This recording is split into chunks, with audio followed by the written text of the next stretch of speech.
गिबि गिबियावनो गोदान बोसोर 2024 मायथाइनि बयनिसिमबो गाहाम हामलायनायखौ बावहरग्रोनाय जाबाय। दा बे समाव जोङो मिरु दुलाराय बर' फरायसा आफादनि जानानै मिरु दुलाराय बर' फरायसा रोंगौसा सायख' आनजादनि जानानै जोङो बहाय थांनाय 17 खालाराव जालांनाय जा रोंगौसा सायख' आनजाद 8थि रोंगौसा सायख' आनजाद जालांदोंमोन बेनि फिथाइखौ जों दिनै फोसावनो सानदों। सिगाङाव फोसावखानाय बायदियै जोङो दिनै जानुवारिनि बे 2 खालाराव बे रादाबखौ फोसावनो सानदों। जों दिनै बिनि गेजेरजों गोजोननाय फोरमायनो नांगोन दि मिरु दुलाराय बर' फरायसा आफादा सिगां जेरैहाय बे रोंगौसा सायख' आनजादखौ खुंफुंबाय थादोंमोन, देग्लायबो जों मोजाङै मोजां खुंलांनो हादों। आरो बे आनजादाव गासै आसाम नाङैनो मोनफ्रोमबो जिल्लानिफ्राय जोंनि बे आनजादाव फरायसाफोरा गोबां बाहागो लादोंमोन। दा बेवहाय जोङो बुंनो नांगोन जे देग्लायनि जिखिनि आनजाद थाखो 9 आरो 10 थाखोनि जिखिनि बे सायख' आनजाद बेवहाय गासै फरायसाफ्रा 15,484 फरायसाफ्रा बाहागो लादोंमोन।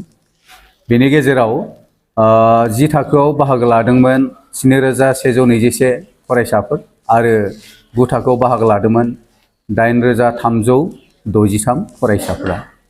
दा बे फरायसाफोरनि गेजेराव बिथांमोनहा गावबागाव जिखिनि रोंगौथि दङ बेखौ आनजाद नायनायनि गेजेरजों जों दिनैहाय बिथांमोननि जिखिनि बाहागो लानाय बेनि गेजेराव साबसिन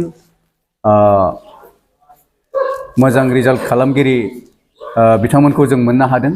देग्लाय जोबोद गोजोनथाव, गोबां फरायसायानो बेवहाय मोजां रिजाल्ट खालामनो हादों आरो जोङो टप 3 मोनफ्रोमबो थाखोआव टप 3 सायख'नाय हिसाबै जोङो थाखो 10नि 3 आरो 9 थाखोनि 3 बे टप 3 फरायसाफोरखौ सायख'दों। बे सायख'नाय फरायसाफ्रा बांद्राय गाज्रि मार्क मोनाखै, देग्लाय थांनाय बोसोरनिख्रुइ साबसिन मार्कखौ बिथांमोना बोखांनो हादों होननानै जों नुदों। दा बेवहाय आं फोसावनो सानदों जायफोर फरायसाफ्रा टप 3 मोनदों, आं बे फरायसाफोरनि मुंखौ बेनि गेजेरजों फोसावनो सानदों। बिथांमोना जादों 10 थाखोआव टप 3 मोननाय फरायसाफ्रा बयनिख्रुइ साबसिन रिजाल्ट खालामनो हादों। टप नाम्बार 1 टपआव निजोम बर', बाथौ आश्रम हाइ स्कुल बरमानिफ्राय बाक्सा जिल्लानि। बिथाङा टटेल मार्क 200नि गेजेराव 178 नम्बरखौ मोननो हादों। पार्सेन्टेजआ जादों 89%, 89 जौखोन्दो बिथाङा मोननो हादों।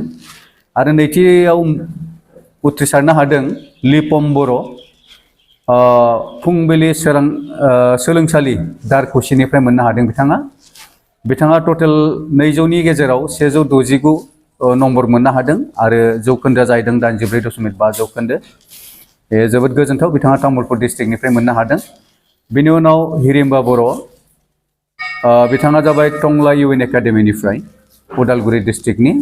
बिथाङा 200नि गेजेराव 163 नम्बर मोननो हादों आरो जौखोन्दोआ जादों 81.5 जौखोन्दो। बे जोबोद गोजोनथाव, जों बिथां टप 3 बे 3 फरायसाफोरखौ जों देग्लाय मोननो हादों। बेनि उनावहाय 9 थाखोनि टप 3 फरायसाफोरा जाहैदों 1 नम्बराव मनिषा बसुमतारी, बाथौ आश्रम हाइ स्कुल मेदाघाटनिफ्राय, बिथाङाबो बाक्सा जिल्लानिफ्राय मोननो हादों। 200नि गेजेराव बिथाङा मोननो हादों 161, जौखोन्दोआ 80.5 जौखोन्दो। बेनि उनाव 2 नम्बराव मोननो हादों हायुंसा बसुमतारी, बिथाङा जाहैदों इउएन एकाडेमि बिजनीनिफ्राय चिरां जिल्लानिफ्राय। बिथाङा 200नि गेजेराव 155 नम्बर मोननो हादोंमोन आरो जौखोन्दोआ जादों 77.5 जौखोन्दो। बेनि उनावहाय 3 नम्बराव मोननो हादों अनिरुद्ध ब्रह्म, टिपकाय हायार सेकेन्डारि स्कुल क'क्राझारनिफ्राय। बिथाङा टटेल 200 नम्बरनि गेजेराव 154 जौखोन्दोआ मोननो हादोंमोन 77 जौखोन्दो। दा जों बेखौ फोसावनानै जोबोद गोजोनदों जे बे फरायसा बिथांमोनहा गासै आसाम नाङै 15,484 फरायसाफोर उथ्रिसारनाय आनजादाव जनायनि गेजेराव गावसोरखौनो साबसिन रिजाल्ट दिन्थिनो हानायनि थाखाय आं बे फरायसाफोरनिसिम आफादनि जानानै आं गाहाम हामलायनायखौ बावहरबाय। बेनि अनगायैबो आं गासै फरायसा बिथांमोननो गोजोननाय आरो गाहाम हामलायनायखौ बावहरदों। जायफोर फरायसाफ्रा बे आनजादाव जिरायबाय बिथांमोनहा टप 3 मोननो हायाखैबाबो खायसेया हयथ' गावनि नांगौखिनि जिखिनि रोंगौथि दं बे रोंगौथिखौ बे आनजादनि गेजेरजों मोनथिनो हादों। आं साफ्रोमबो बिमा बिफा दिथागिरि लोगोसे फरायसा बिथांमोनखौ बे आनजादनि रिजाल्ट फोसावनायनि गेजेरजों बिथांमोननो साबायखरखौ बावहरदों जे बेबायदि रोंगौथि सायख' आनजादनि खुंफुंनायनि बेलायाव बिथांमोननि साफ्रोमबोनि हेफाजाबनि गेजेरजों जों दिनै बे आनजादखौ मोजां मोजां खुंफुंनो हादों आरो बेखिनि रिजाल्टखौ जों मोननो हादों। दा बे मिरु रोंगौथि सायख' आनजादनि फिथाइ फोसावनायनि गेजेरजोंनो आं मोनसे बाथ्राखौ फोरमायखानो सानदों जे जोंहा सिगांनो फोसावखानाय बायदियै आरो जिखिनि जोंनि एप्लिकेसन फर्म बेवहाय फोसावखानाय माखासे बान्था दंखायो। बे बान्थाफोरखौ जोङो दा बेवहाय जायफोर फरायसाफ्रा टप 3 मोनबाय मोननैबो क्लासाव बिथांमोननो जोङो फोसावना होनो सानदों।